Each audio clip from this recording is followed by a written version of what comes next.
আসসালামু আলাইকুম। আমার পেজে সবাইকে স্বাগতম। বাচ্চাদের টিফিনে এক এক দিন এক এক রকম নাস্তা দিয়ে দিতে হয়, তাই আমি আজ দিয়ে দেব ম্যাগি নুডলস এর ভিন্ন রকম একটি রেসিপি। আমি প্রথমে এখানে নিয়ে নেব 2 প্যাকেট ম্যাগি নুডলসকে আমি পানিতে দিয়ে হালকা করে সেদ্ধ করে নেব।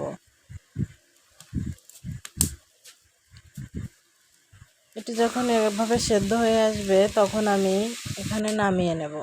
নামিয়ে নিয়ে আমি দিয়ে দেব মরিচ কুচি এবং পেঁয়াজ কুচি।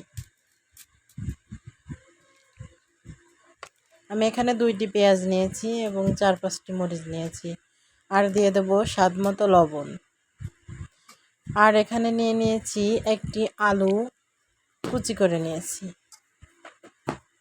এবার দিয়ে দেব নুডলসের মশলা।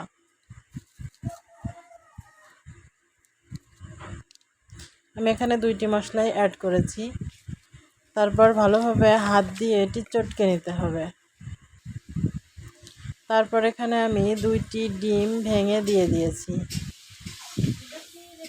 এবার আমি এগুলোকে ভালো করে মাখিয়ে নেব।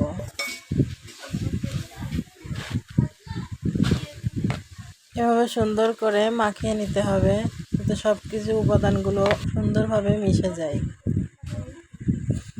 এখানে আমি একটু বেকিং সোডাও অ্যাড করছি। আপনারা চাইলে এটি স্কিপ করতেও পারেন। এবার আমি চুলায় কড়াই দিয়ে দেব। কড়াই গরম হয়ে এলে দিয়ে দেব তাতে তেল। তেল গরম হয়ে এলে ওখানে আমি একটুখানি নুডলস নিয়ে তেলের উপর দিয়ে হালকা হাতে একটুখানি ছড়িয়ে দেব। তারপর আমি ঢাকনা দিয়ে ঢেকে দেব। ঢাকনা দিয়ে ঢেকে একটু পরেই আমি এটি উল্টে দেব। এভাবে এক পাশ হালকা বাদামি রং হয়ে এলে আমি উল্টে দেব। 2 পাশে আমি সুন্দর করে ভেজে নিয়ে উঠিয়ে নেব।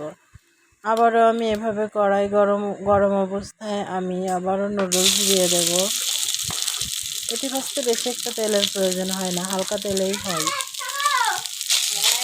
এভাবে করে ছড়িয়ে দেব। আবারও আমি উল্টে নিয়ে এভাবে হালকা বাদামি রং করে ভেজে নেব। এভাবে আমি সবগুলো নুডলসের ভেজে নেব।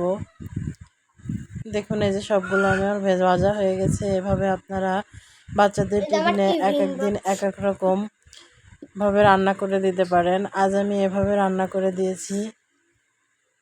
আমার ভিডিওটি যদি একটু ভালো লেগে থাকে তাহলে প্লিজ লাইক, শেয়ার এবং কমেন্ট করে দেবেন এবং আমার পেজটি ফলো করে দেবেন। সবাইকে ধন্যবাদ। আল্লাহ হাফেজ।